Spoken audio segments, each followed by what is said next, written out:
classic is the prized collection of 73 billion people. Art is the soulmate who you've been waiting for. The world is a collective dream.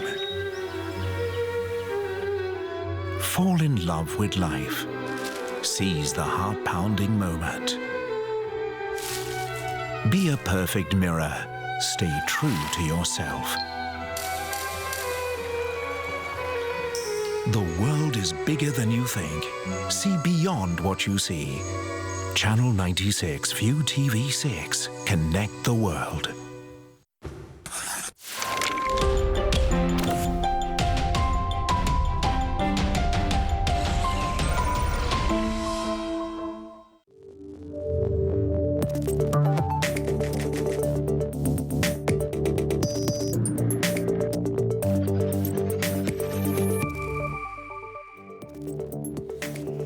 Good evening, I'm Diane in Hong Kong and welcome to ViuTV News. Coming up on tonight's show.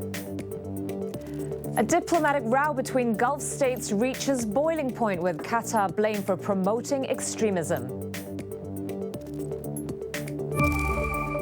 League of Social Democrats Leung Kwok Hong accused of damaging faith in lawmakers. Air China Force stand by immediately. Too close for comfort. Air China plane flies near mountain on Lantau Island, sparking safety concerns. Financial Secretary Paul Chan insists it's not the right time to scrap housing cooling measures in the city's red-hot property market. His comments came during a LegCo Financial Affairs meeting. Chan said at the moment, property prices are almost 90% higher than they were before the Asian financial crisis in 1997, a level that's beyond what citizens can afford. He once again urged home buyers to stay cautious, adding that if the government loosened up the cooling measures, it may be seen as encouraging property speculation. Next, an Air China flight bound for Chengdu almost hit a hilltop on Lantau Island as a pilot made an early left turn shortly after it took off. Air China Force stand by immediately. An air traffic control recording from last night suggests the pilot steered away from the designated flight path despite repeated requests telling him to climb up and make a right turn. The CA-428 made a narrow escape and later landed safely in Chengdu 2 hours later. Civic Party lawmaker Jeremy Tam, also a pilot himself, said the incident might be due to misinterpretation of air traffic commands, but he praised the way how air traffic controllers dealt with the problem. I have to say, during the whole incident, the air traffic controller is very professional and calm, and she did a great job. Overseas now, in an unprecedented decision, Saudi Arabia, Egypt and the United Arab Emirates and Bahrain are severing ties with Qatar. They accuse a Gulf state of supporting terrorism. This move dramatically escalates a dispute over Qatar's support of the Muslim Brotherhood. The bloc even accuses Doha of backing regional arch-rival Iran. In announcing the boycott, Saudi Arabia claimed Qatar finances militant groups and broadcasts its ideology constantly in an apparent reference to its influential state-owned news network Al Jazeera. The Gulf neighbours are also rolling out travel bans and are forcing Qatari visitors and residents to leave within 2 weeks. Qatar was also expelled from a Saudi-led coalition fighting in Yemen. The United States has waded into the controversy, calling on all sides to engage in discussion. We certainly would encourage the parties to sit down together and address these differences. If there's any role that we can play in terms of helping them address those, we think it is important that the GCC remain unified. I do not expect that this will have any significant impact, if any impact at all, on the unified fight against terrorism in the region or globally. And Joe Labi will bring you more on the economic ramifications of that diplomatic row in our business segment shortly. To elsewhere, UK police say they know the identity of the London Bridge attackers. Islamic State has claimed responsibility for the attack, which saw militants ram a van into pedestrians on London Bridge on Saturday night before stabbing revellers in nearby bars. It killed at least 7 people as well as the 3 assailants. For more on the latest, we turn to London correspondent Katie Gregory. As you can see behind me, London Bridge is actually reopened to pedestrians. Now, this was the scene of that horrific attack on Saturday night. If you see next to me here, the pub where this very large police presence is, that is where the van ran into on Saturday night. They got out of that van, the three attackers, and then they walked under this bridge here next to me into Borough Market, where they continued their rampage. Now, as yet, we know that the police know the names of these attackers.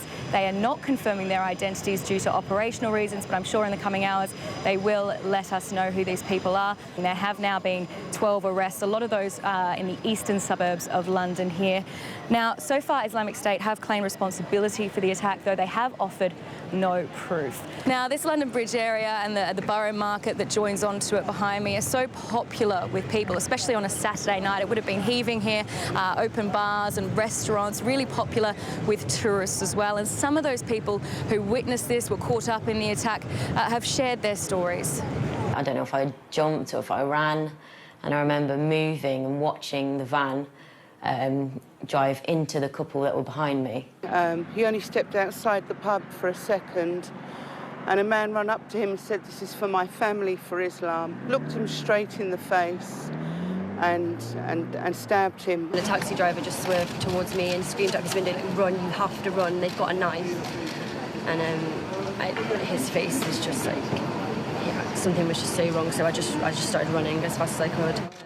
Now, Prime Minister Theresa May is sharing a Cobra meeting here in London. That is her top security officials. They will advise her on the current investigation and where it is heading, whether the security level will be raised here, the threat level will be raised here. That's yet to be determined. Now, Theresa May yesterday was quoted as saying enough is enough on extremism, but we are yet to see or know her government plans in how they plan to tackle this rising threat. Now, of course, we are in an election week as well. The general election here on Thursday will still go ahead. Election campaigning was stopped yesterday after this attack, but it has resumed today, and people will be going to the polls on Thursday. Despite a shadow cast by the threat of more terror attacks, tens of thousands of people turned up to the star-studded One Love benefit concert in Manchester last night. Around 50,000 fans crammed into Old Trafford cricket ground under the watchful eye of hundreds of police and armed officers. Headlined by US pop singer Ariana Grande, the fundraiser gig paid tribute to the victims of the deadly bombing that took place at the end of her concert in the city 2 weeks ago. The show saw performances from major pop acts from across the Atlantic who all stressed the importance to overcome hate. I love you guys so much, and I think that the kind of love and unity that you're displaying is the medicine that the world really needs right now.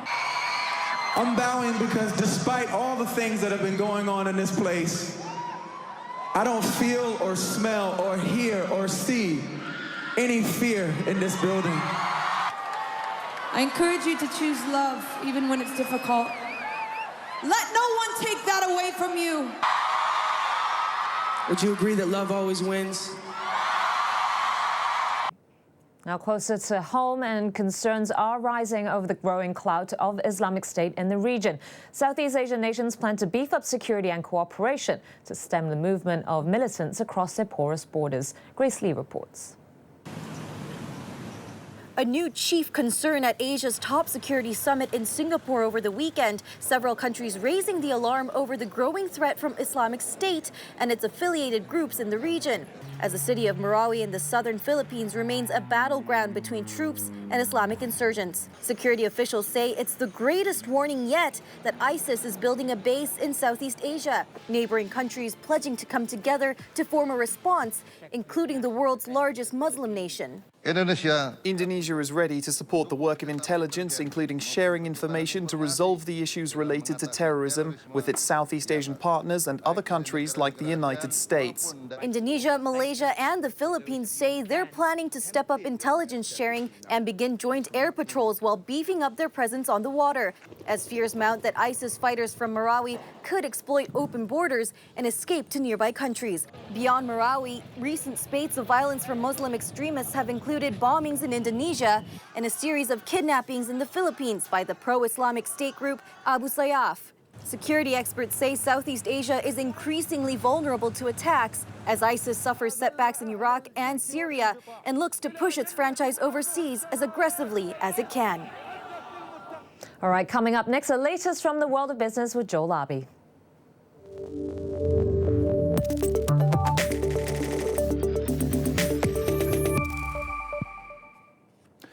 Good evening. Now, we've been bringing you the latest on this Middle East diplomatic feud, which has seen a Saudi-led alliance cut ties with Qatar.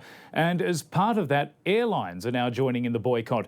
Dubai-based carrier Emirates and UAE-based Etihad are stopping all flights to and from Doha. The Gulf bloc, which includes Saudi Arabia, Bahrain and the UAE, along with Egypt, accuse Qatar of supporting terrorism. Now, Qatar's market plunged 8% as news of this diplomatic spat began to break. It also was having an impact on oil prices. Futures prices up more than 1% in New York, easing the pain of last week's big losses. Saudi Arabia, the UAE, Egypt and Bahrain suspended, as we mentioned, air and travel to Qatar. And there are some concerns as well that oil supplies could be disrupted in the world's biggest production region. Now, here in Hong Kong, the news did not have much of an impact on the market. Shares took a breather from almost 2-year highs, dipping lower to start the week. The Hang Seng Index falling 0.24% to 25,862. Investors here are largely waiting to see China's economic data for May. The biggest market mover of the day was China Shenhao, shares at one point jumping more than 6% on speculation of a possible merger between its parent and another large mainland power producer. South Korea's new government has unveiled a mass stimulus package it claims will create thousands of jobs. The $10 billion proposal would boost welfare payments and open new roles in the public sector. But President Moon Jae-in faces a big challenge getting this approved because his ruling party only holds 40% of seats in parliament. Safety concerns have been high on the agenda in the biggest meeting of the year between airline bosses. They're worried about how Saturday's